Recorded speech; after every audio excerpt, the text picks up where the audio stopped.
Hi, I'm Jason Hoffman, owner of 203 Pet Service. This is week 4 of our 6-part series of puppy and dog training. This week, our main key things that we're going to go over are going to be naming our down. We're also going to work on sit-stay. We're also going to work on a little bit of recall, I think, this week, as well as continuing to go over the other things that we've gone over, such as the touch, the focus, and the walking nicely with manners. So to get started this week, we're going to start off with a sit-stay first. Then, so we don't confuse the dog, we're going to work with our downs and naming the downs after that. So let me get Leo ready and we're going to get started. So my trusty assistant Leo is ready to start to work, and we have him on the 6-foot leash, but because we're going to work on sit-stay, like I said, we're all going to need to have our long line. So we're going to connect our long line. And I don't need this 6-foot leash for right now because we have the long line, so I'm going to put this to the side. Okay. Now, so when we work on the sit-stay, what we're going to do is we're going to use some time and distance. Now, time is a distraction and distance is a distraction as well. When we work on the sit-stay, we only want to work with one distraction at a time. So we're first going to start with the sit-stay, and we're going to have Leo do a sit-stay for 5 seconds. So we're going to use time as our distraction. After we get that done, then we're going to move on to distance, and that's going to be our other distraction. Okay, so let's get started. So what I'm going to do with Leo is, all right, ready to work, Leo? Let's go. Come here, buddy. Good boy. All right, so sit. Good boy. Stay. I'm going to tell him to stay, and I'm going to put my hand out like a police officer, like stop. So stay. All right. Then what I'm going to do is I'm going to count. So when I count in good dogs, and I count in good dogs out loud. It's very important that you count out loud. So Leo, sit. Good boy. Stay. Good boy 1. Good boy 2. Good boy 3. Good boy 4. Good boy 5. Yes. And then I toss the treat. It's really important that you toss the treat. Don't give the treat to the dog after you say yes. The reason why we toss the treat is we want to make sure that the dog understands that it is okay to move and break position. If we do this a bunch of times, and if your dog breaks position, eventually he's going to get stuck and he may say, oh, well, if I move, I'm going to get in trouble. So when we give him the yes, we always want to make sure that we toss the treat away to let the dog know that it's okay for them to break that position. So when we're working on the sit-stay, whether we're just using time or if we're using distance, it's really nice if you can mark the floor where you're working. So that way, if your dog breaks position, you're able to put the dog back in as close to the exact position as he was in before. This is going to make sure that the dog understands that when you say stay, you don't move. And if the dog moves, you're going to put the dog back to where he was. And it's going to help the dog understand that stay means stay in that particular spot. So what I'm going to do is I'm going to grab a mat and I'm going to put it on the floor. And when I grab this mat and put this on the floor, this is going to be my spot where I'm going to have Leo sit. Now this isn't enough texture for Leo to really understand that it's a different surface. So if he breaks that position, I'm going to have to put him back on that spot every single time when while I work on sit-stay. So let's get started. So I'm going to put him back on that spot. Leo, come here. Come here, buddy. This way. Sit. Now stay, and I'm using distance this time. So since I'm using distance, we're not using time. So I'm just going to walk back. As I walk back, what I like to do is I just want to drop, up, sit. So he got up. I put him right back where he was. And as I walk away, what I like to do is stay. I like to go and I like to lay the leash on the ground. If I start to use the leash and we start to pull the leash, as I walk away, if we put pressure on the leash, it may cause the dog to break. So we're going to put him back. Sit. Stay. And now I'm going to go and I'm going to just whip this out so I'm not causing any pressure. Stay. Stay. I'm going to walk a few steps away. Then I'm going to return to the dog. You always return to the dog on a sit-stay. Yes. And then I toss the treat. All right, so let's do that again. So Leo, come on over here, buddy. Over here. Sit. Stay. Stay. Return to the dog. Yes. And toss the treat. Good boy, Leo. He's a good boy. If your dog breaks, again, it's really important to make sure you put the dog back. So this time I'm going to give Leo a little bit of a tug on the leash. I'm setting him up for failure. So that way when he breaks position, I'm going to put him back as if he broke. So Leo, sit. Good boy. Stay.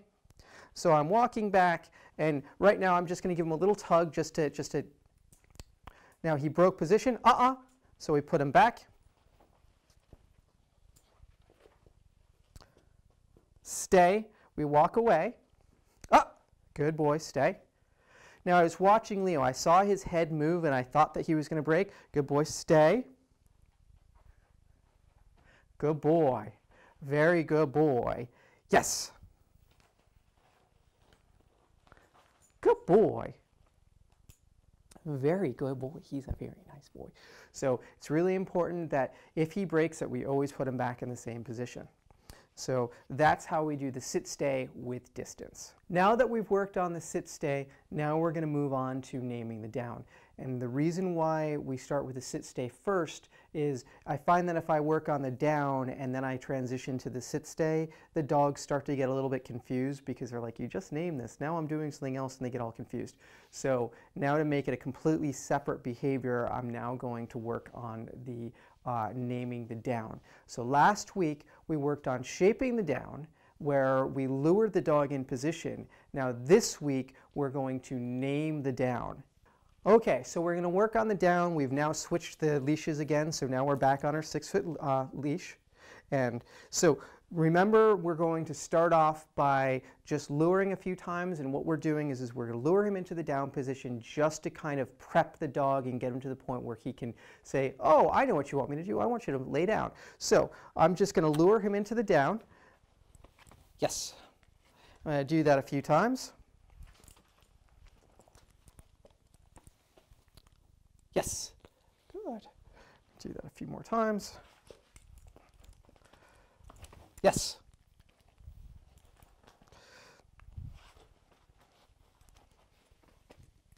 Yes.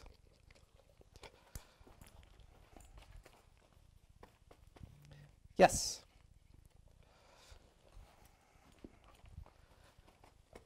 Yes. So I normally recommend doing that 5 to 10 times, and that just kind of preps your dog for the down. Now I'm going to name the down, all right? And remember, you want to make sure that you're using the vocabulary that you want to use. So, Leo, over here. All right, buddy. Down. So when we name the down, if he does nothing like that, that's okay and it's perfectly normal. So if he does nothing, again, just like when we name the sit, it's going to be your word, which we're going to use down. If the dog does nothing, then we're going to give the dog an after 2 seconds. So it'll be down. Wait for 2 seconds. 1, 2. Dog does nothing. Wait another 2 seconds. 1, 2. If the dog hasn't done anything after that, then we're going to lure the dog into that position. Okay? So, over here, buddy. Leo, down. 1, 2. Still has done nothing. I lure. Yes. Stand. Good. Down. He sat. He didn't. Down. Yes. Stand.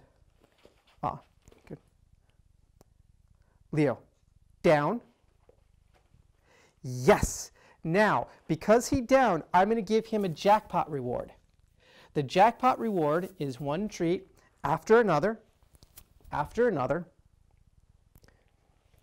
after another. So it's 3 or more treats.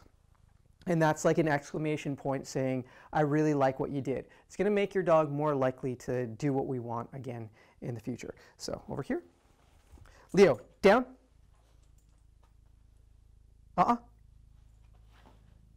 Yes.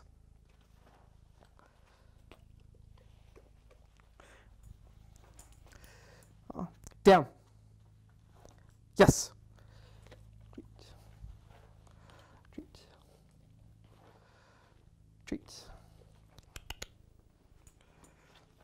Down.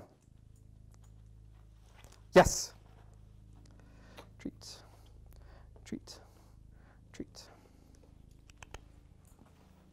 Down. Yes. Good boy. Good boy.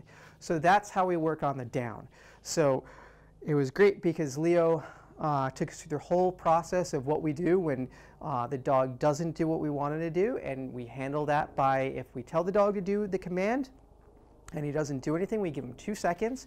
We follow that with an If he still does nothing, we wait another 2 seconds, and then we lure the dog. The reason why we do that is the dog wants to get the treat as quickly as possible.